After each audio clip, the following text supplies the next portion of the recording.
إن الحمد لله نحمده ونستعينه ونستغفره ونعوذ بالله من شرور أنفسنا ومن سيئات أعمالنا من يهده الله فلا مضل له ومن يضلل فلا هادي له وأشهد أن لا إله إلا الله وحده لا شريك له وأشهد أن محمدا عبده ورسوله أما بعد فإن خير الحديث كتاب الله وخير الهدي هدي محمد صلى الله عليه وعلى آله وسلم وشر الأمور محدثاتها وكل محدثة بدعة وكل بدعة ضلالة وكل ضلالة في النار.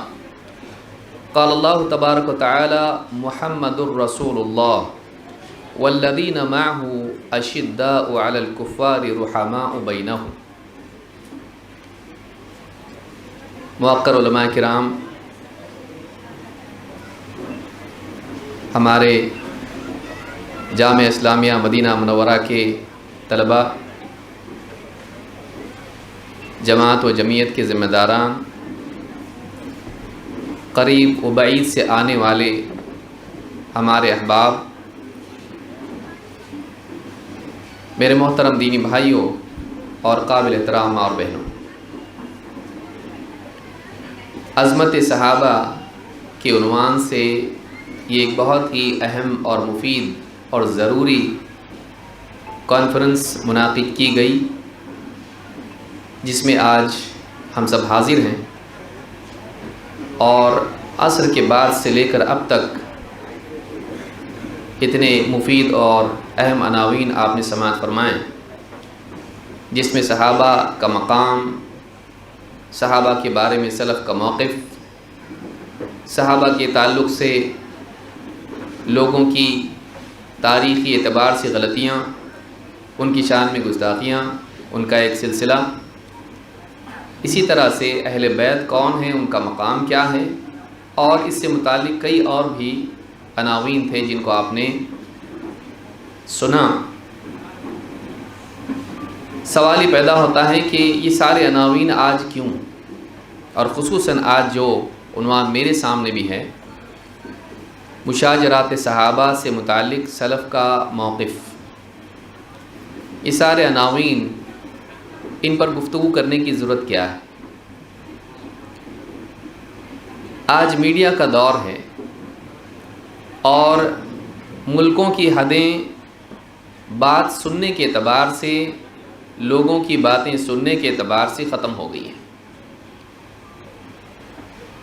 دنیا بھر کی گمراہیاں میڈیا کے راستے سے ہمارے اپنے گھروں میں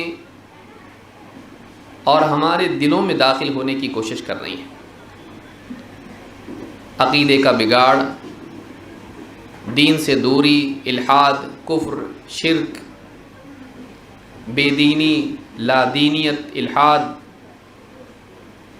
پھر اس کے ضمن میں بے حیائیاں، ناچ گانے، موج مستی، عشق محبت کے معاملات، دہشت گردی، اور اس طرح کے کئی عناوین ہیں، اس طرح کی کئی چیزیں ہیں، کہیں نہ کہیں سے وہ ہمارے گھروں میں آ رہا ہے، ہمارے دلوں میں آنے کی کوشش کر رہا ہے۔ ہمارے نوجوان، بچے، بچیاں، بلکہ بڑے بھی بعض اوقات اس طرح کے فتنوں سے متاثر ہو جاتے ہیں۔ اس طرح کی کانفرنس یا اس طرح کے خطابات کا سلسلہ اور ایک دن میں سب کو جمع کر کے ایک عنوان کے تحت اس طرح کے عناوین پر گفتگو کرنا، اس کا فائدہ یہ ہوتا ہے کہ ایک عنوان سے متعلق ساری باتیں لوگوں کے سامنے آ جاتی ہیں، اور موضوع سے متعلق جتنے پہلو ہوتے ہیں وہ نکھر کر سامنے آ جاتے ہیں۔ ایک ایک عنوان کو لے کر اگر اس طرح سے غلط فہمیوں کو دور کرنے کی کوشش کی جائے، گمراہیوں کو رد کرنے کی کوشش کی جائے، تو اللہ سے امید کی جا سکتی ہے کہ بہت سارے لوگ ان گمراہیوں سے محفوظ رہیں، اور جو ان میں مبتلا ہیں وہ ان سے باہر نکل سکیں۔ گمراہی کا، بے دینی کا، خرافات کا جو سیلاب ہے، اس کے خلاف خاموش بیٹھے رہنا یہ مناسب نہیں ہے۔ اہل حق کی ذمہ داری ہے کہ جب وہ حق کو جانتے ہیں تو اس کو بیان کریں، اور حق کے تعلق سے جو شبہات لوگوں کے دلوں میں پیدا ہوتے ہیں ان کو دور کرنے کی کوشش کریں۔ انہی میں سے، اسی سلسلے میں سے جو کہ صحابہ کے دور سے لے کر آج تک یہ جو سلسلہ چلا آیا ہے، اسی کو جاری رکھنا اہل علم کی ذمہ داری ہے۔ آپ جانتے ہیں خوارج کا جو سب سے پہلا فتنہ اٹھا، عبداللہ ابن عباس رضی اللہ تعالیٰ عنہ اہل سنت کی طرف سے جا کر ان کی شبہات کو انہوں نے دور کیا، اور کئی ہزار لوگ توبہ کر کے واپس سے حق کی طرف آئے۔ تو حق کی وضاحت ایک ذمہ داری ہے۔ آج جو ہمارے سامنے عنوان جو مجھ کو ذمہ داری جس کی دی گئی ہے، جس پر گفتگو کرنے کے تعلق سے مجھے مکلف کیا گیا ہے، وہ ہے مشاجرات صحابہ کے متعلق سلف صالحین کا موقف۔ مشاجرات کس کو کہتے ہیں؟ آپسی اختلافات اور آپسی جھگڑے، یہاں تک کہ وہ جنگ کی نوبت آ جائے۔ تو اختلاف جو ہوتا ہے، اللہ نے قرآن کریم میں فرمایا فَلَا وَرَبِّكَ لَا يُؤْمِنُونَ حَتَّى يُحَكِّمُوكَ فِي مَا شَجَرَ بَيْنَهُمْ۔ تو یہ جو لفظ ہے مشاجرات، یہ اسی لفظ سے بنا ہوا ہے کہ اے نبی، وہ لوگ اس وقت تک ایمان والے نہیں ہو سکتے ہیں جب تک کہ اپنے آپس کے اختلافات اور جھگڑوں میں آپ کو فیصلہ کرنے والا حکم نہ مان لیں۔ معلوم ہوا کہ اس زمانے میں بھی اختلافات ہوتے تھے، اور اللہ تعالیٰ نے اس کے لیے فیصلے کے لیے نبی اکرم صلی اللہ علیہ وسلم کی طرف رجوع کرنے کا صحابہ کو حکم دیا۔ تو آج ہمارے سامنے جو عنوان ہے وہ یہ کہ صحابہ میں جو آپس میں اختلافات ہوئے، یہاں تک کہ جنگوں تک نوبت آئی، اس کے بارے میں سلف صالحین کا سٹینڈ کیا ہے، ان کا موقف کیا ہے، وہ کیا مانتے تھے اور وہ کیا کہتے تھے اور وہ کیا کرتے تھے، اس معاملے میں ان کی رائے کیا تھی، اور اس مسئلے کو جو صحابہ کے اختلافات ہوئے سلف نے کس طرح سے ڈیل کیا، انہوں نے کیا رائے اس بارے میں قائم کی، کون سا طرز عمل انہوں نے اختیار کیا۔ سلف صالحین کون؟ سلف صالحین وہ جو ہم سے پہلے نیک لوگ علم اور تقوی سے متصف گزرے ہیں، اس امت کے وہ لوگ جن کے بارے میں امت کو اعتماد ہے کہ وہ لوگ دیندار تھے، اللہ والے تھے، تقوی والے تھے، اور دین کا گہرا علم رکھنے والے تھے۔ بڑے بڑے امام، محدثین، علماء، مفسرین، فقہا اور تاریخ کے جاننے والے اور بدعتی فرقوں کے بارے میں جانکاری رکھنے والے، ہر میدان کے ماہر، یہ جو اہل سنت والجماعت کے جو علماء تھے، ان کا موقف اس معاملے میں کیا ہے۔ لیکن پھر سوال یہ پیدا ہوتا ہے کہ یہ موضوع کیوں دیکھیں ہم ان کو؟ اس لیے کہ آج کے اس دور میں کچھ لوگوں نے یہ طریقہ اپنایا کہ انہوں نے کہا بھائی جب کتابوں میں آیا ہے نا تو ہم لوگوں کے سامنے بیان بھی کریں گے، صحابہ کا کیا معاملہ ہوا، کیسے لڑے، کیسے اختلافات ہوا، اس کو ہم کیوں بیان نہیں کریں۔ تو ان لوگوں نے کہا جب تاریخ میں یہ بیان ہوا ہے، جب کتابوں میں یہ آیا ہے، روایتوں میں آیا ہے، ہم بھی اس کو لوگوں کے سامنے بیان کریں گے، غلط کیا ہے۔ اور بعض اوقات آدمی دھوکہ کھاتا ہے، ہاں جب انہوں نے بیان کیا تو یہ بیان کر رہا پھیٹے والا، تو کیا مسئلہ ہے۔ اگر کوئی آج اس مسئلے کو لوگوں کے سامنے بیان کر رہا ہے تو مسئلہ کیا ہے اس میں؟ کیونکہ یہ تو کتاب وہی میں لکھا ہے، وہ تو حوالے دے کر بولتا ہے۔ فرق یاد رکھیں، انہوں نے روایات نقل کی امانت داری کے ساتھ، لیکن یہ اس کے اوپر اپنا تبصرہ کر کے صحابہ کو مجروح کرنے کی کوشش کرا، دونوں میں فرق ہے۔ کیا ہوا اس کو نقل کرنا ایک الگ چیز ہے، لیکن پھر اس کے بارے میں جج بن کے کسی ایک کو معتبر، دوسرے کو مجروح ثابت کرنا، برا ثابت کرنا، یہ دوسری چیز ہے۔ سلف کا موقف قائم کرنے کے بارے میں کیا معاملہ تھا؟ اہل باطل کا طریقہ یہ ہے کہ وہ ایک چیز لیتے ایک چھوڑ دیتے ہیں۔ اس طرح کے جو لوگ ہیں، علی مرزا یا اس طرح کے اس سے پہلے جتنے بھی اس کے سلف گزرے ہیں، ان کا طریقہ یہ رہتا ہے کہ وہ ایک چیز لیتے ہیں ایک چھوڑ دیتے ہیں۔ اس نے یہ تو لیا کہ بھائی جب صحابہ کے اختلافات کتابوں میں آئے ہیں تو میں کیوں بیان نہیں کروں، لیکن اس نے یہ نہیں کیا کہ جب صحابہ کے اختلاف بیان ہوئے ہیں تو سلف نے اس بارے میں جن لوگوں نے ان کو بیان کیا، ان کا طرز عمل اس بارے میں کیا تھا۔ متفقہ طور پر اہل سنت والجماعت کا موقف صحابہ کے ان اختلافات کے بارے میں کیا ہیں جو ایک اجماع کی صورت اختیار کرتا ہے۔ اس نے وہ موقف نہیں لیا، اس پر تبصرے کا انداز سلف کا نہیں لیا، لیکن ان کی بیان کی ہوئی روایتوں کو لے لیا اور اپنی طرف سے اس نے تبصرہ شروع کر دیا۔ یہ گمراہی ہے۔ اہل باطل کا عام طور سے طریقہ یہ رہتا ہے کہ یا تو کنونس کرو، اگر کنونس نہیں کر سکتے اپنے غلط پر تو کنفیوز کرو ان کے حق میں۔ آج نوجوان اس کو سن رہا ہے اور اپنے دین کے بارے میں مشکوک ہو رہا ہے۔ دیکھیے صحابہ کے بارے میں غلط بات کا نقصان صرف ان تک نہیں محدود رہتا ہے، وہ نقصان ایک انسان کے قرآن و سنت پر بلکہ دین اسلام پر اعتماد کو کھوکھلا کر دیتا ہے۔ وہ لوگ جنہوں نے ہم تک دین پہنچایا، قرآن بھی انہوں نے پہنچایا اور حدیث بھی انہوں نے پہنچائی، اس کے باہر دین کا تصور نہیں ہے، سارا دین اسی پر مبنی ہے۔ میں اپنے بعد 2 چیزیں چھوڑ کے جا رہا ہوں، کیا ہیں؟ اللہ کی کتاب اور رسول اکرم صلی اللہ علیہ وسلم کی سنت۔ اور قرآن کریم میں کئی مرتبہ آیا اللہ کی مانو، رسول کی مانو۔ یہ جو چیز ہے ہم کو جو ملی ہے وہ کس کے ذریعے سے ملی؟ صحابہ کے ذریعے سے۔ اور صحابہ میں سارے صحابہ آتے ہیں، ان صحابہ نے جو دین ہم تک پہنچایا، ان کا اعتماد ان کی بات قبول کرنے کے لیے ضروری ہے۔ اب شیعہ حضرات نے یہ کیا کہ صحابہ کے اعتماد ہی کو ختم کر دیں اور ساری روایتیں بیکار ہو جائیں، اور ہماری جو روایتیں جو ہم کو اہل بیت سے ملی ہیں وہ معتبر ہے، بس اب تم کو دین سیکھنا ہے تو یہاں سے سیکھنا پڑے گا۔ انا مدینۃ العلم وعلی بابها، میں علم کا شہر ہوں اور اس کا دروازہ علی، بس تو تم کو یہیں سے آنا پڑے گا۔ تو انہوں نے صحابہ کا اعتماد ختم کیا اور کچھ گنتی کے جو انگلیوں پہ گنے جا سکتے ہیں ان کا اعتماد باقی رکھا، اور علم کو یہاں سے لینا۔ اس کا نقصان کیا ہوتا ہے؟ صحابہ کا اعتماد ختم کرنے کا نقصان ہی ہوتا ہے کہ ایک انسان دین کے معاملے میں مشکوک ہو جاتا ہے، وہ بے دین ہو جائے گا اور کہیں اور نکل جائے گا، نہ ادھر نہ ادھر، کچھ بھی نہیں چاہیے، میں اپنی شراب میں، جوئے میں، ڈرگز میں تھا، وہی اچھا تھا، یہ کیا خرافات میں مول لیا، آدمی بددین ہو سکتا ہے۔ صحابہ کا اعتماد بہت ضروری ہے۔ سلف کا موقف اس بارے میں کیا ہے یہ دیکھنا ضروری ہے۔ قرآن و سنت کے دلائل اس بارے میں کیا ہے، یہ بہت بڑا موضوع ہے، بہت کم وقت میں اس کو سمیٹنے کی میں کوشش کروں گا، کیونکہ جب اس معاملے میں نصوص اور سلف کے اقوال دیکھے گئے اتنا زیادہ ہے کہ اگر ہم 3 گھنٹے تک بھی بیٹھے رہیں تو کم ہے۔ تو یہ جو اقوال ہیں اس کو بھی ہم کو دیکھنا، اور کچھ روایات بھی ہم دیکھیں گے۔ قرآن کریم میں اللہ تعالیٰ نے فرمایا محمد الرسول اللہ، محمد صلی اللہ علیہ وسلم اللہ کے رسول ہیں، والذین معہ، اور جو لوگ ان کے ساتھ ہیں، 4 لوگ 5 لوگ 6 لوگ کتنے لوگ، جو لوگ ان کے ساتھ ہیں سارے صحابہ، اشداء علی الکفار رحماء بینہم، کفر کرنے والوں پر بڑے سخت ہیں، اسلام کا انکار کرنے والوں پر بڑے سخت ہیں، لیکن آپس میں کیسے ہیں؟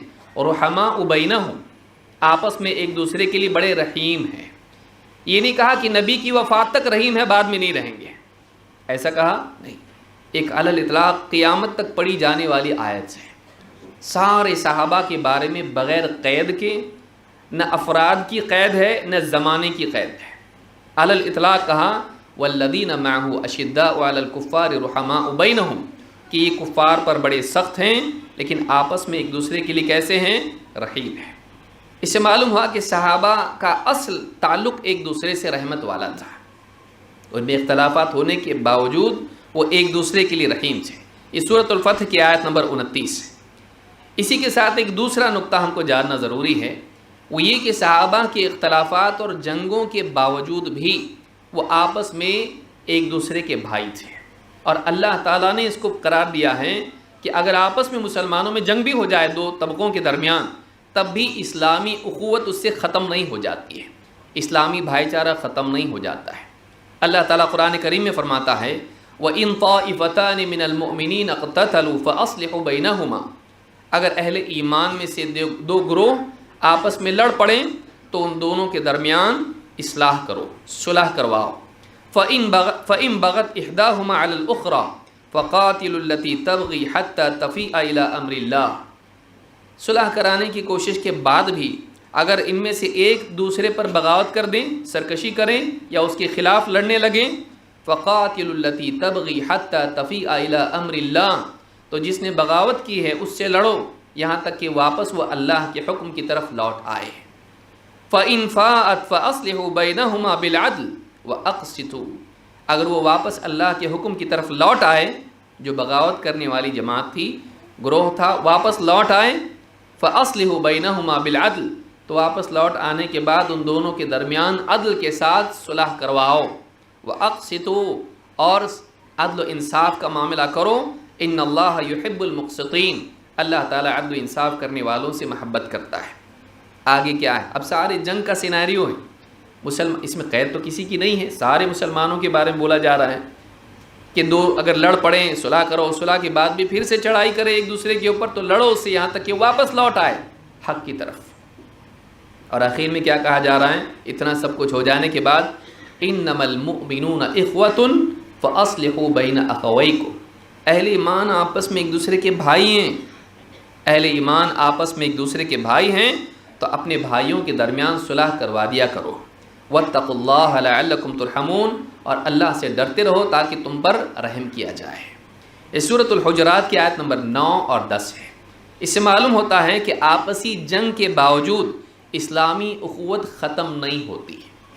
مسلمان آپس میں لڑ پڑیں، گروہ بنا کر دو جماعتیں ہو جائیں اور آپس میں جنگ ہو جائیں، تب بھی صلح کی کوشش کرنا چاہیے، اور وہ دونوں مسلمان باقی رہتے ہیں، ایک ان میں سے کافر نہیں ہو جاتا۔ اسی لیے ساری جنگوں کے معاملات بیان کر کے بھی آخر میں کیا کہا؟ ایمان والے آپس میں ایک دوسرے کے بھائی ہیں تو ان میں صلح کروا دیا کرو۔ معلوم ہے کہ جنگوں کے بعد بھی وہ مسلمان اہل ایمان باقی رہتے ہیں، ہم کسی کے ایمان پر شک نہیں کر سکتے، ہم کسی کے ایمان کے اوپر حرف نہیں اٹھا سکتے، لیکن اہل باطل کا طریقہ کیا ہے؟ ان جنگوں کا تذکرہ کر کے سیدھے صحابہ کے دلوں کے بارے میں بولنے کی شروعات کرتے ہیں۔ ان کی نیت ایسی تھی، ان کے دل میں ایسا تھا، انہوں نے ایسا اس لیے کیا کیونکہ وہ یہ چاہتے تھے۔ آپ کو کیسے معلوم؟ حتیٰ کہ پھر شبہات پیدا کر دیے جائیں کہ اس کے اندر جاہلیت تھی، ان کے اندر آپسی منافرت تھی، اور ان کے اندر حسد تھا، اور اس طرح کی باتیں جو خالص لوگوں کے دلوں سے متعلق ہیں۔ آپ اپنی بیوی اور اپنے بچوں اور اپنے ماں باپ کے دلوں کے بارے میں نہیں جانتے۔ اب صحابہ جو اتنے پرانے اس زمانے کے ہیں، نہ ان کے حالات آپ کو معلوم، نہ ان کی شخصیت کو آپ نے ٹھیک سے پہچانا، اور ان کے بارے میں آپ اپنی طرف سے رائے پیش کرنے لگے ان کے دلوں کے بارے میں، یہ کیسے جائز ہو سکتا ہے؟ اللہ کے نبی صلی اللہ علیہ وسلم منافقین کے بارے میں، حتیٰ کہ ذوالخویسرہ کے بارے میں آپ نے کہا مجھے یہ حکم نہیں دیا گیا کہ میں لوگوں کے سینے چیر کے دیکھوں۔ حضرت اسامہ کے بارے میں جب قتل کر دیا تو کہا تو نے سینہ چیر کے دیکھ لیا تھا اس کا۔ لیکن یہ لوگ جو صحابہ کے بارے میں بولتے ہیں، ان کے دلوں کے بارے میں، ان کی نیتوں کے بارے میں، ان کے موقف کے بارے میں اپنی طرف سے بولنا شروع کر دیتے ہیں اور انہیں غلط ثابت کرنے کی کوشش کرتے ہیں۔ یہ کسی طرح سے بھی انصاف کی بات نہیں ہے۔ اس آیت سے، ان دو آیتوں سے معلوم ہوتا ہے کہ مسلمانوں میں آپسی جنگ بھی ہو جائیں تب بھی وہ مسلمان باقی رہتے ہیں، ان کے ایمان کے بارے میں گفتگو نہیں ہو سکتی ہے، اور اہل ایمان کی کوشش ہمیشہ سے صلح کی ہونی چاہیے۔ اتنی جنگ کر کے بھی صلح کرو، معلوم ہوا کہ ابھی بھی وہ اسلام کے دائرے میں باقی ہیں، اور دونوں کو جوڑ کر مسلمانوں کی قوت کو بڑھانے کی کوشش کرنا چاہیے۔ یہی وجہ ہے کہ اللہ کے نبی صلی اللہ علیہ وسلم نے اپنے نواسے کی تعریف کی ہے۔ اللہ کے رسول صلی اللہ علیہ وسلم کی ایک حدیث ہے، ابو بکر رضی اللہ، میرے پاس وقت کم اس لیے میں تیزی سے چل رہا ہوں۔ ابو بکر رضی اللہ تعالیٰ عنہ کہتے ہیں رأیت رسول اللہ صلی اللہ علیہ وسلم علی المنبر، میں نے اللہ کے رسول صلی اللہ علیہ وسلم کو ممبر پر تشریف فرما دیکھا، والحسن بن علی الی جنبہ، اور حسن ابن علی رضی اللہ تعالیٰ عنہما آپ کے پاس ممبر پر ہی بیٹھے ہوئے تھے۔ وہو یقبل علی الناس مرۃ وعلیہ اخری، کبھی آپ لوگوں کی طرف متوجہ ہوتے اور کبھی بچے کو دیکھتے، اپنے نواسے کو، محبت سے شفقت سے ایک نگاہ اپنے نواسے پر ڈالتے اور کبھی لوگوں کی طرف متوجہ ہوتے ہیں۔ اور پھر آپ نے فرمایا وَيَقُولُ إِنَّ ابْنِي هَذَا سَيِّدٌ، یہ میرا بچہ سردار ہے، یہ میرا بچہ، میرا بیٹا یہ سردار ہے۔ وَلَعَلَّ اللَّهَ أَن يُصْلِحَ بِهِ بَيْنَ فِئَتَيْنِ عَظِيمَتَيْنِ مِنَ الْمُسْلِمِينَ، اللہ سے امید ہے کہ یقیناً اللہ تعالیٰ اس کے ذریعے سے مسلمانوں کی دو بڑی جماعتوں میں صلح کروا دے گا۔ ایک تو وہ لوگ ہیں جو حضرت حسن کے ساتھ میں تھے، اور دوسرے لوگ کون ہیں؟ دوسرے وہ ہیں جو حضرت معاویہ رضی اللہ تعالیٰ عنہ کے ساتھ تھے۔ اللہ کے نبی صلی اللہ علیہ وسلم نے دونوں جماعتوں کو مسلم شمار کیا، اور حضرت حسن رضی اللہ تعالیٰ عنہ کے دونوں میں صلح کروانے کو آپ نے خیر کہا، اور آپ نے اس کو اچھا مانا اور سراہا، اس کی بنیاد پر ان کی تعریف کی اور ان کو سردار قرار دیا۔ اس سے معلوم ہوتا ہے کہ انہوں نے جو تنازل اختیار کیا اور اس کے ذریعے سے مسلمانوں میں اتفاق ہوا اور ان کے درمیان صلح ہوئی، اللہ کے نبی صلی اللہ علیہ وسلم نے یہ نہیں کہا ایک ایسے آدمی کو تم نے دے دیا جو صحیح نہیں تھا، کہا آپ نے کہ میرا نواسا ایک ایسے آدمی کے ہاتھ میں پورے مسلمانوں کے فیصلوں کی قوت دے دے گا کہ جو بالکل اہل نہیں ہے. کہا آپ نے نہیں، آپ نے اس صلح کو بہتر مانا، اس کی بنیاد پر اپنے نواسے کو سراہا، تعریف کی، اور اس کی بنیاد پر کہا کہ یہ سردار ہے، یہ سردار کہے جانے لائق ہے. تو یہ بات بتاتی ہے کہ اللہ کے نبی صلی اللہ علیہ وسلم کے نزدیک بھی حضرت معاویہ رضی اللہ تعالیٰ عنہ کے ساتھ حضرت حسن کا صلح کرنا یہ خیر تھی، اور ایک ایسی چیز تھی جو پیشگی طور پر آپ نے امت کو بتا دی تھی. اب نبی نے جس کو اچھا کہا اس کو برا ماننا یہ جہالت نہیں تو کیا ہے، بلکہ جہالت سے بڑھ کے ایمان کی بربادی کی علامت ہے. کہ نبی نے جس کو صحیح بتایا، اچھا بتایا، جس پر سراہا، جس کو خیر قرار دیا، پھر بتایا جائے کہ وہ لائق نہیں تھے، یہ بہت بری بات ہے اور بگڑی ہوئی چیز ہے. تو امام البخاری نے اپنی کتاب صحیح البخاری میں کتاب الصلح میں اس کو روایت کیا ہے، حدیث نمبر 2704. آئیے دیکھتے ہیں صحابہ میں جو جنگیں ہوئیں. ظاہر بات ہے ہم صلح کی بات کریں تو جنگ ہی کی بنیاد پر ہے، وہ آپس میں اختلاف، دوریاں، قطع تعلقی، یہاں تک کہ جنگ تک نوبت آ جائے. اس جنگ کے بارے میں سلف کا کیا موقف ہے؟ حضرت علی اور حضرت عائشہ کے درمیان جنگ ہوئی، حضرت علی حضرت معاویہ کے درمیان جنگ ہوئی، صفین اور جمل یہ 2 جنگیں ہوئی. اس بارے میں سلف کا طریقہ کیا ہے؟ کیا یہ جنگیں جاہلیت کی بنیاد پر تھیں؟ کیا یہ جنگیں آپسی رنجشوں کی بنیاد پر تھیں؟ کیا یہ جنگیں دنیاوی مفاد کی وجہ سے تھیں؟ حکومت پانے کے لیے آپس میں دونوں ٹکرا رہے تھے ایک دوسرے سے؟ کیوں تھا یہ؟ اپنی طرف سے کوئی تبصرہ کرنا مناسب نہیں ہے. سلف کے اقوال کیا ہیں یہ اگر دیکھا جائے تو بات بالکل واضح ہو جاتی ہے. ہم کئی فصلوں میں، کئی حصوں میں اپنی اس گفتگو کو تقسیم کریں گے. یہاں پر دیکھیں سلف اس بارے میں کیا کہتے ہیں. ابن خلدون کہتے ہیں، جو تاریخ کے ماہر ہیں، دیکھیے ہر معاملے میں ایکسپرٹ کی بات سننا چاہیے. ڈاکٹر کی بات، ڈاکٹر کے میدان میں ڈاکٹر کی بات ماننا چاہیے، اور عمارت کے معاملے میں انجینئر کی بات ماننا چاہیے، اور گاڑی موٹر کے معاملے میں اس کے میدان کے ماہر کی ماننا چاہیے. تاریخ کا جو ماہر انسان ہے، حدیث کے جو ماہرین ہیں، فقہ کے جو ماہرین ہیں، عقیدے اور فرق کے جو ماہرین ہیں، ان کی باتیں ہم کو دیکھنا چاہیے کہ انہوں نے کیا کہا اس بارے میں. ابن خلدون اس بارے میں کہتے ہیں وَلَمْ يَكُونُوا فِي مُحَارَبَتِهِمْ لِغَرْضٍ دُنْيَوِي. صحابہ کی جو آپس کی جنگیں ہوئیں، اس میں ان جنگوں میں ان کی غرض و غایت دنیا نہیں تھی، دنیاوی غرض کے لیے جنگیں انہوں نے نہیں کی. اَوْ لِإِيثَارِ بَاطِلٍ، یا باطل کو ترجیح دیتے ہوئے آپس میں نہیں لڑے. اَوْ لِاسْتِشْعَارِ حَقْدٍ، یا دل میں آپس میں ایک دوسرے کے لیے کینہ کپٹ کی بنیاد پر وہ نہیں لڑے. کما قد یتوہمہ متوہم وینزع الیہ ملحد، جیسا کہ کوئی لا علم آدمی وہم میں پڑ سکتا ہے، یا پھر وہ آدمی جو اپنے اندر الحاد چھپائے ہوئے ہے، بددینی رکھتا ہے، وہ اس کا دعویٰ کرتا ہے، یا اس طرف وہ اس رائے کی طرف جاتا ہے. وَإِنَّمَا اخْتَلَفَ اجْتِهَادُهُمْ فِي الْحَقِّ، معاملہ یہ ہے کہ حق کے معاملے میں صحابہ کے اجتہاد میں فرق پڑ گیا. ان کے اجتہاد نے یہ سجھایا، ان کے اجتہاد نے وہ سجھایا. اجتہاد کس کو کہتے ہیں؟ دینی معاملات میں قرآن و سنت میں غور کر کے کسی نتیجے پر پہنچنے کی کوشش کرنا. اب انہوں نے بھی غور کیا، انہوں نے بھی غور کیا، ان کے ذہن میں کچھ اور بات آئی، ان کے ذہن میں کچھ اور بات آئی، اختلاف ہو گیا اور جنگ آپس میں ہو گئی. تو آپ دیکھیے تاریخ کا ماہر اس میں کیا کہہ رہا ہے.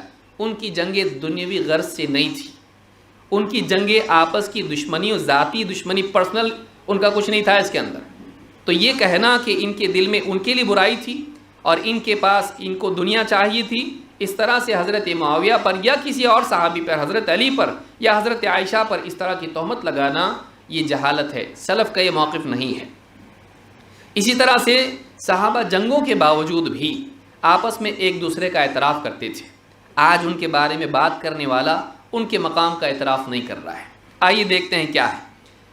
ابو مسلم الخولانی کہتے ہیں انہ قال لمعاویہ، انہوں نے حضرت معاویہ سے کہا انت تنازع علیا فی الخلافۃ او انت مثلہ، آپ حضرت علی سے ان کی خلافت میں آپ یعنی چھینا جھپٹی کر رہے ہو، آپ ان سے منازعات کر رہے ہو، لڑ رہے ہو کہ مجھے خلافت چاہیے، مجھے چاہیے، کیا آپ کا یہ معاملہ ہے؟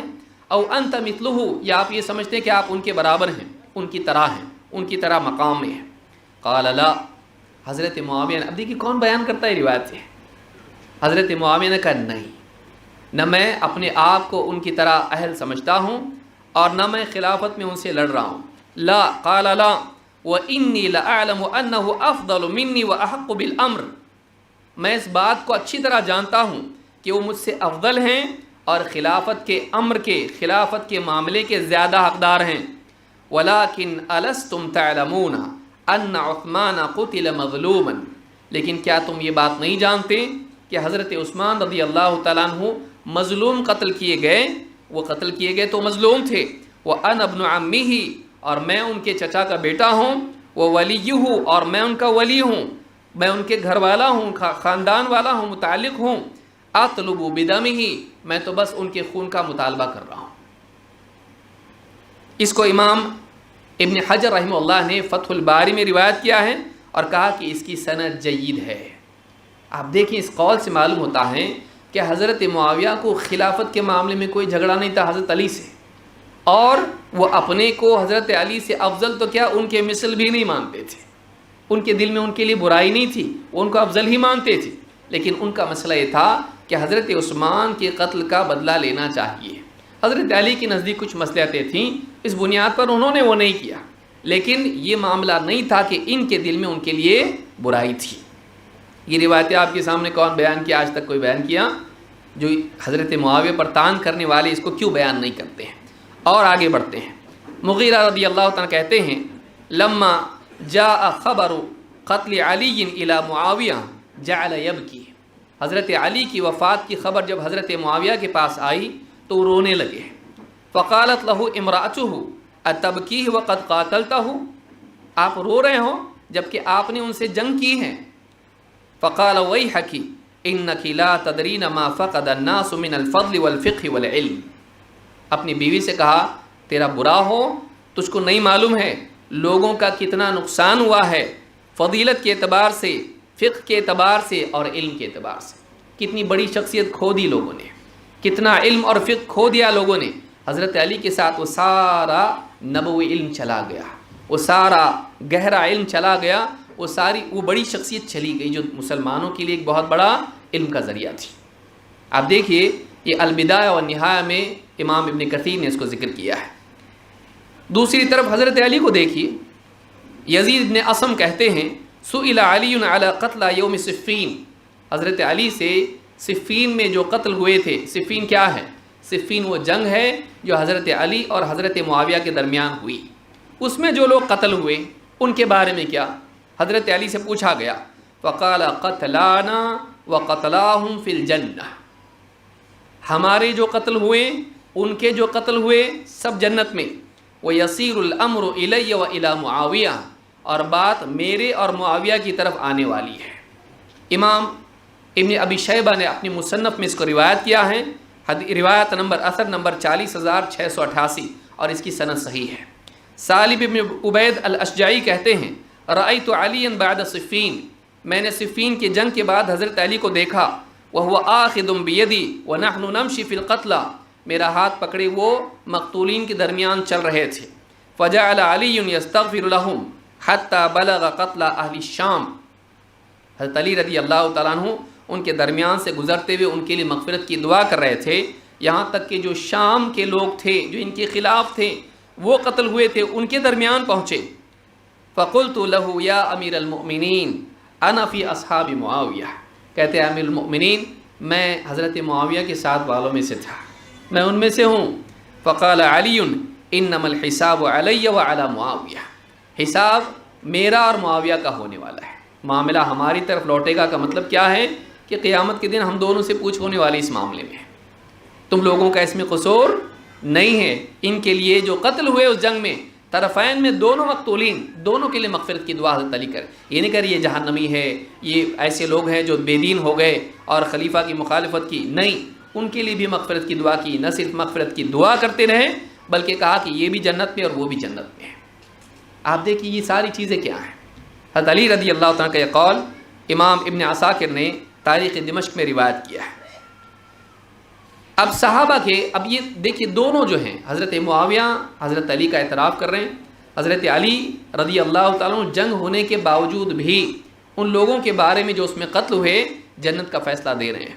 ان کے بارے میں کہہ رہے ہیں کہ ان کی مغفرت، اللہ تعالیٰ مغفرت کرے، ان کے لیے دعا کر رہے ہیں. تو دونوں جو لوگ تھے طرفین میں، ان میں آپسی جنگ ہوئی اصول کی بنیاد پر، لیکن وہ ایک دوسرے کے لیے دل میں اپنی نفرتیں نہیں رکھتے تھے اور ایک دوسرے پر تہمتیں نہیں لگاتے تھے۔ بعد والوں نے ان کے بارے میں جھوٹی باتیں گھڑ کر تاریخی کتابوں میں ڈال دی، اور آج جن لوگوں کے دلوں میں گندگی ہے انہی کو نکال کے لوگوں میں عام کر رہے ہیں تاکہ لوگوں کے دلوں میں بھی وہ گندگی پیدا ہو جائے۔ آئیے دیکھتے ہیں صحابہ کے ان اختلافات کے بارے میں سلف کا سٹینڈ کیا ہے، سلف کا موقف کیا ہے۔ سب سے پہلے سلف میں سارے سلف کے سردار محمد رسول اللہ صلی اللہ علیہ وسلم کا موقف دیکھتے ہیں۔ آپ کا اس معاملے میں کیا موقف تھا؟ اللہ کے رسول صلی اللہ علیہ وسلم کی حدیث آپ فرماتے ہیں اذا ذکر اصحابی فامسکوا، جب میرے صحابہ کا ذکر چھڑے چپ ہو جاؤ، رک جاؤ، اپنے آپ کو روک لو۔ امام الطبرانی نے الکبیر میں اس کو روایت کیا ہے، صحیح الجامع صغیر حدیث نمبر 545 حدیث صحیح ہے۔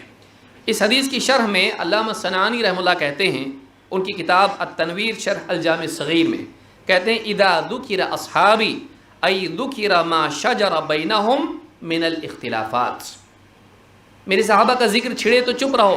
کیا مطلب صحابہ کا ذکر ہی نہ کریں؟ نہیں، کریں، خاص تناظر میں ہے، یہ خاص پس منظر میں ہے۔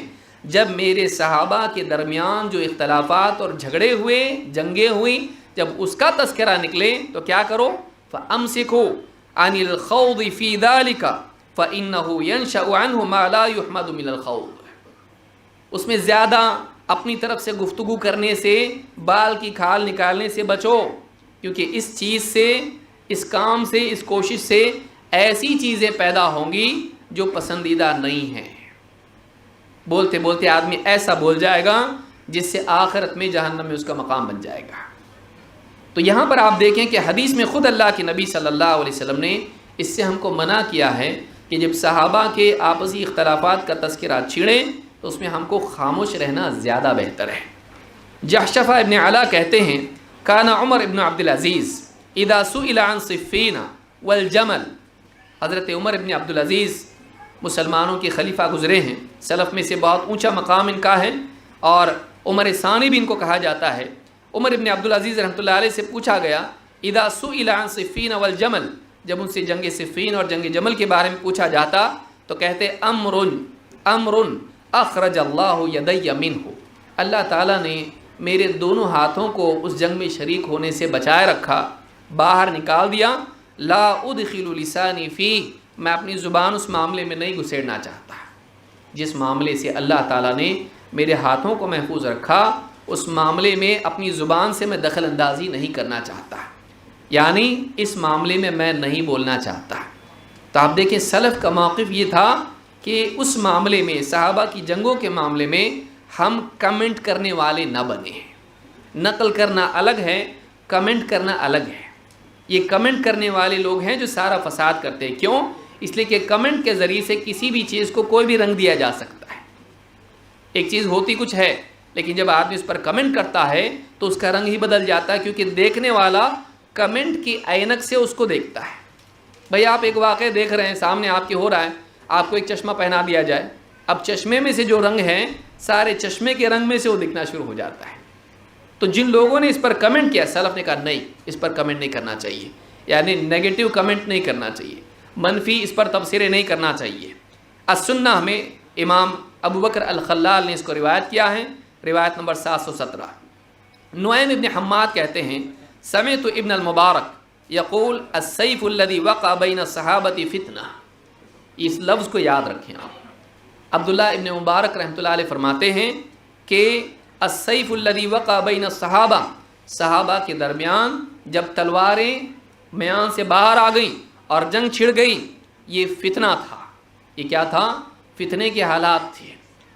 ولا اقول لاحد منہم هو مفتون، لیکن اس کے باوجود ان میں جو واقع ہوئے، صحابہ جو اس میں شریک تھے ان جنگوں میں ان کے بارے میں یہ نہیں کہتا کہ وہ فتنے میں مبتلا تھے، میں ان کو مفتون نہیں کہہ سکتا، ان کو گمراہ، بدعتی یا اس طرح کی بات ان کے بارے میں نہیں کہہ سکتا، خواہش پرست اہل اہوا میں سے ان کو شمار نہیں کر سکتا، تو میں ان کو مفتون نہیں کہتا۔ سیر اعلام النبلاء میں امام الذہبی نے ابن مبارک کا قول ذکر کیا ہے۔ تو یہاں پر آپ دیکھیں گے کہ سلف اس طرح کے معاملات میں ایسی کوئی بات نہیں کہتے تھے جس سے صحابہ کے اعتماد کو ٹھیس پہنچے۔ مثال کے طور پر آپ دیکھیں قیام السنہ، پورے سلف کا موقف اس بارے میں بیان کرتے ہیں۔ قیام السنہ کون ہے؟ اسماعیل التیمی اصبہانی ہیں، جو تقریباً آج سے 1000 سال پہلے پیدا ہوئے تھے۔ کہتے ہیں وما جرى بین علی و بین معاویہ، حضرت علی اور حضرت معاویہ رضی اللہ تعالیٰ عنہما کے درمیان جو کچھ بھی ہوا، فقال السلف، وہ اپنے سے پہلے، اب دیکھیے 1000 سال پرانے ہیں، اس سے پہلے کے لوگوں کا موقف بیان کر رہے ہیں۔ کہتے ہیں فقال السلف، سلف اس بارے میں کہتے ہیں من السنت السکوت عما شجر بین اصحاب النبی صلی اللہ علیہ وسلم، سنت یہ ہے، صحیح طریقہ یہ ہے جو سنت سے ثابت ہے، وہ یہ کہ اس معاملے میں صحابہ کی آپسی جنگوں کے بارے میں سکوت اختیار کیا جائے، خاموشی اختیار کی جائے، اس پر اپنی طرف سے کوئی تبصرہ اور کمنٹ نہیں کرے۔ الحجہ فی بیان المحجہ میں انہوں نے یہ بات کہی ہے۔ اب ابن ابی حاتم الرازی رحمہ اللہ کہتے ہیں سألت ابی و ابا زرعہ، دو بڑے محدث، ابو حاتم الرازی جو ان کے والد ہیں ابن ابی حاتم کے، ابو حاتم الرازی، اور دوسرے ابو زرعہ، ان دونوں محدثین سے میں نے پوچھا عن مذاہب اہل سنت فی اصول الدین، دین کے بنیادی عقائد کے معاملے میں، اصولوں کے معاملے میں اہل سنت کا طریقہ کار، مذہب کیا ہیں، ان کا عقیدہ، ان کا طرز عمل کیا ہے، وما ادرک علیہ العلماء فی جمیع الامصار، اور سارے علاقوں میں جو سفر کر کے انہوں نے دین سیکھا ہے، حدیثیں جمع کی ہیں، تو ان سارے علاقوں میں علماء کو کس چیز پر انہوں نے پایا؟ دونوں نے، ابو حاتم الرازی، ابو زرعہ الرازی، وما یعتقدان من ذلک، اور ان دونوں کا عقیدہ اس معاملے میں کیا ہے؟ فقال ادرکنا العلماء فی جمیع الامصار، سارے علاقوں میں ہم نے اہل حق علماء کو جس چیز پر پایا، حجازا و عراقا و شاما و یمنا، حجاز میں عرب کا جو علاقہ ہے، عراق، شام، سیریا اور یمن، ان بڑے بڑے علاقوں میں جو دین کے مراکز تھے، ان میں جن علماء کو ہم نے پایا ان کا مذہب یہ تھا، اور پورا ان کا عقیدہ بیان کیا، جن میں سے ایک چیز یہ بیان کی، کہا وَالتَّرَحُّمُ عَلَى جَمِيعِ أَصْحَابِ مُحَمَّدٍ صلی اللہ علیہ وسلم، اللہ کے نبی صلی اللہ علیہ وسلم کے سارے صحابہ کے لیے اللہ تعالیٰ سے رحمت کی دعا کرنا، وَالْكَفِّ عَمَّا شَجَرَ بَيْنَهُمْ، اور ان میں آپس میں جو جنگیں، اختلافات، جھگڑے ہوئے اس کے بارے میں چپ رہنا۔ کس کا عقیدہ ہے یہ؟ کس کا طریقہ ہے یہ؟ ہم نے جتنے علاقوں میں علم کے لیے سفر کیا، شام، یمن، حجاز، عراق، ان سارے علماء کو، علاقے والوں کو، ہم نے اہل علم کو اس پر پایا کہ صحابہ کے لیے اختلافات میں دونوں کے لیے، سبھی کے لیے رحمت کی دعا کی جائے، اور ان کے آپسی اختلافات کے لیے کیا کیا جائے؟ سکوت، اس بارے میں کمنٹ نہیں کرنا، منفی تبصرے اس پر نہیں کرنا۔ شرح اصول اعتقاد اہل سنہ والجماعہ میں امام اللالکائی نے اس کو روایت کیا ہے۔ اسی طرح سے شیخ عبد القادر جیلانی رحمۃ اللہ علیہ کا قول بھی ہے، کہتے ہیں واتفق اہل السنہ، اب دیکھیے میں صرف وہی اقوال ذکر کر رہا ہوں جس میں اہل سنت کا موقف یہ ہے، سلف کا موقف یہ ہے، ورنہ فردن اقوال اگر ذکر کیے جائے بہت وقت چلا جائے گا۔ اہل سنت والجماعت کا موقف کیا ہے؟ شیخ عبد القادر جیلانی رحمۃ اللہ علیہ فرماتے ہیں واتفق اہل السنہ، سارے اہل سنت کا اس پر اتفاق ہے، کس پر؟ علی وجوب الکف عما شجر بینہم، صحابہ میں آپس میں جو اختلافات ہوئے اس کے بارے میں چپ رہنے پر، مت بولو اس کے بارے میں کچھ بھی منفی باتیں، والامساک عن مساوئہم، اور ان کی کوئی کمی تھی، ان کی کوئی غلطی تھی، کوئی برائی ان سے صادر ہو گئی تو اس بارے میں چپ رہنا، واظہار فضائلہم ومحاسنہم، بلکہ اس کے مقابلے میں ان کے فضائل اور ان کی خوبیوں کو لوگوں میں بیان کرنا، عیوب بیان نہیں کرنا۔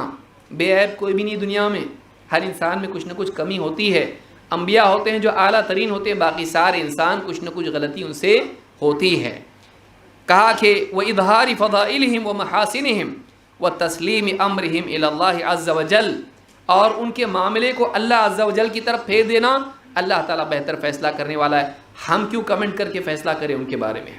اللہ تعالیٰ جانتا ہے ان کے حال کو اور ان کے حالات کو، وہ فیصلہ کرے گا جو مناسب اللہ کے نزدیک صحیح ہے۔ علی ما کان وجرى من الاختلاف علی وطلحة والزبیر وعائشہ ومعاویہ رضی اللہ عنہم علی ما قدمنا بیانہ، سارے اختلافات جو حضرت علی، طلحہ، زبیر، عائشہ و معاویہ رضی اللہ تعالیٰ عنہم کے درمیان ہوئے، ان کے سارے معاملات جو ہم نے بیان کیے اختلافات، ان کا فیصلہ اللہ کے حوالے کرنا۔ تو کیوں فیصلہ کر رہا؟ سلف کا موقف کیا ہے؟ اس پر اتفاق ہے، اللہ کے حوالے کر دو اس کو۔ اللہ تعالیٰ بہتر فیصلہ کرنے والا نہیں، اللہ تعالیٰ سے تو فیصلہ کرے گا گڑبڑ کرے گا۔ تو اپنی اولاد میں بھی صحیح ڈھنگ سے فیصلہ نہیں کر سکتا، تو صحابہ کے جھگڑوں میں اختلافات میں فیصلہ کر رہا، اپنی اولاد کے بارے میں صحیح فیصلہ نہیں کر سکتا، تو اپنے 2 بھائیوں میں صحیح فیصلہ نہیں کر سکتا، تو صحابہ کے حالات جس میں تو موجود نہیں تھا، ان کے معاملات تو نے دیکھے نہیں، جانا نہیں تو نے، تو اپنے طور پر ان کے بارے میں فیصلہ کرنے کے لیے بیٹھ گیا، جو کہ اتنا سیریس معاملہ ہے کہ اگر غلط فیصلہ کر دے، ان کے بارے میں غلط بات تیری زبان سے نکل جائے، من عادى لي وليا فقد آذنته بالحرب۔ اللہ کے نبی صلی اللہ علیہ وسلم حدیث قدسی میں فرماتے ہیں، اللہ تعالیٰ کا فرمان ہے، جو میرے کسی ولی سے دشمنی مول لے، اس کے ساتھ میرا جنگ کا اعلان ہے۔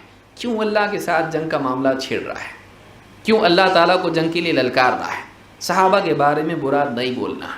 تو کہا کہ ان سارے معاملات میں ہم کیا کرتے ہیں؟ خاموش رہتے ہیں، ان کے معاملے کو اللہ کے حوالے کرتے ہیں۔ وَإِعْطَاءِ كُلِّ ذِي فَضْلٍ فَضْلَهُ، اور جس کی جو فضیلت ہے اس کو وہ عطا کی جائے، جس کا جو مقام ہے اس کو تسلیم کیا جائے۔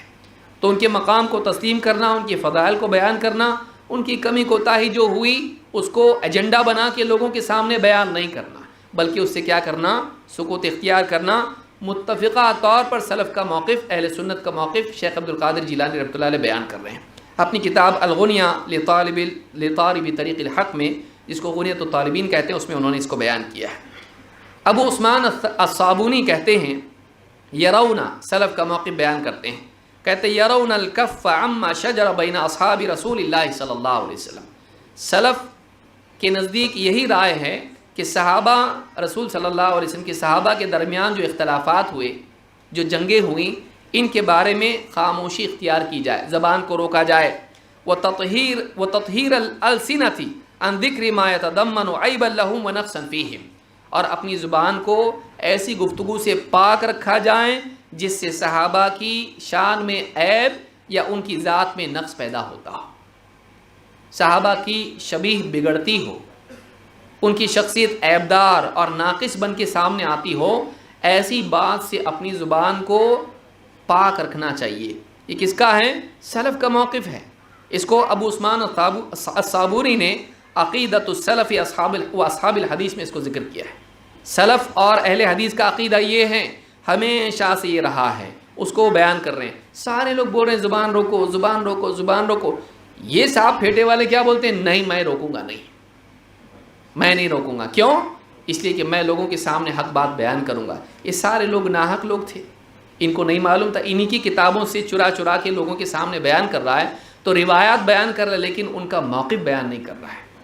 تو یہ کتنی بڑی خیانت ہے، یہ کتنی بڑی خیانت ہے۔ اب بہت کنٹین کر کے بول رہا اپنے آپ کو، ورنہ باتیں بہت میرے ذہن میں آ رہی بولنے کی۔ امام الذہبی رحمۃ اللہ علیہ فرماتے ہیں، اہل سنت، اہل سنت کا طریقہ کیا ہے؟ امام الذہبی بڑے امام گزرے ہیں، حدیث کے معاملے میں ان کا کسی راوی پر کلام کرنا بہت بیلنسڈ مانا جاتا ہے۔ امام الذہبی رحمۃ اللہ علیہ کہتے ہیں، اہل سنت وہم اولو العلم، اہل سنت، اور واقعی اہل سنت ہی علم والے ہیں، وہم محبون للصحابہ، یہ وہ لوگ ہیں جو صحابہ سے محبت کرتے ہیں۔ یہ وہ لوگ ہیں، اہل سنت کا طریقہ کیا ہے؟ سارے صحابہ سے محبت کرنا۔ کافون عن الخوض فیما شجر بینہم، صحابہ میں جو آپسی جنگیں اور اختلافات ہوئے ان کے بارے میں اپنی زبانوں کو روک کے رکھنے والے کون ہیں؟ یہ اہل سنت ہیں۔ سارے اہل سنت کا موقف امام الذہبی بیان کر رہے ہیں، صحابہ کی جنگوں اور اختلافات کے بارے میں اپنی زبان کو منفی تبصروں سے روک کے رکھنے والے، یہ اہل سنت کا طریقہ ہے۔ سیر اعلام النبلاء میں انہوں نے یہ ذکر کیا ہے۔ صحابہ کے بارے میں آئیے دیکھتے ہیں کہ بولا جائے تو نہ بولیں، یعنی رکنے کا مطلب کیا؟ اس پہ ڈسکس ہی نہیں کرنا، اس کو صحابہ کے بارے میں بات ہی نہ کی جائے، نہیں۔ اس سے مراد یہ، جیسے میں نے اپنے ترجمے میں بار بار کہا، کہ منفی تبصروں سے اپنے آپ کو روک کے رکھنا، نیگیٹو کمنٹ نہیں کرنا، لیکن ان کے بارے میں جب بولا جائے اس طرح کے معاملات میں تو ان کے بارے میں عذر تلاش کرتے ہوئے، ان کے بارے میں حسن ظن سے کام لیتے ہوئے اچھی بات بولی جائے. یہ سلف کا موقف ہے. آئیے دیکھتے ہیں اس بارے میں علماء کے کیا اقوال ہیں. امام الخلال کہتے ہیں اخبرنا ابو بکر المروزی قال قیل لابی عبد اللہ ونحن بالعسکر. کہتے ہیں کہ ابو بکر المروزی نے ہم کو بتایا، اور کہتے ہیں کہ امام احمد ابن حنبل، ان کی کنیت ابو عبداللہ ہے، ان کے پاس کہتے ہیں کہ نحن بالعسکر، ہم ایک لشکر میں تھے. وقد جاء بعد رسل الخلیفۃ وهو یعقوب. خلیفہ کی طرف سے پیغامبر آیا پیغام لے کر، اور ان کا نام بیان کیا کہ وہ یعقوب تھے. فقال یا ابا عبداللہ، اس شخص نے کہا اے ابو عبداللہ. امام احمد سے پوچھ رہا ہے، امام احمد بڑے امام گزرے ہیں، امام اہل سنت والجماعت ہیں. کہا کہ یا ابا عبداللہ ما تقول فیما کان من علی و معاویہ رحمہم اللہ. آپ کا حضرت علی اور حضرت معاویہ رحمہم اللہ دونوں پر رحم فرمائیں، ان دونوں کے بارے میں آپ کا موقف کیا ہے، آپ کا کیا بولنا ہے اس بارے میں. فقال ابو عبداللہ، امام احمد بن حنبل نے کہا ما اقول فیہا الا الحسنى. ان کے معاملے میں میں بھلائی کے سوا کچھ نہیں بولتا. بولوں گا تو کیا بولوں گا؟ خیر ہی کی بات بولوں گا. ما اقول فیہا الا الحسنى رحمہم اللہ اجمعین. اللہ ان تمام پر رحمت نازل فرمائے، اللہ ان تمام پر رحم فرمائیں. امام احمد بن حنبل کا یہ موقف ہے. صحابہ کے آپس کے اختلافات میں ہم بات کریں گے تو اچھی بات کریں گے، کوئی غلط بات بری بات نہیں کریں گے، ایسی بات نہیں کریں گے جس سے ان کی شخصیت داغدار ہو. امام ابو بکر الخلال نے اپنی کتاب السنہ میں اس کو روایت کیا ہے، اور اثر نمبر جو ہے 713، چیک کرنا چاہے کوئی جا کے چیک کر سکتا ہے.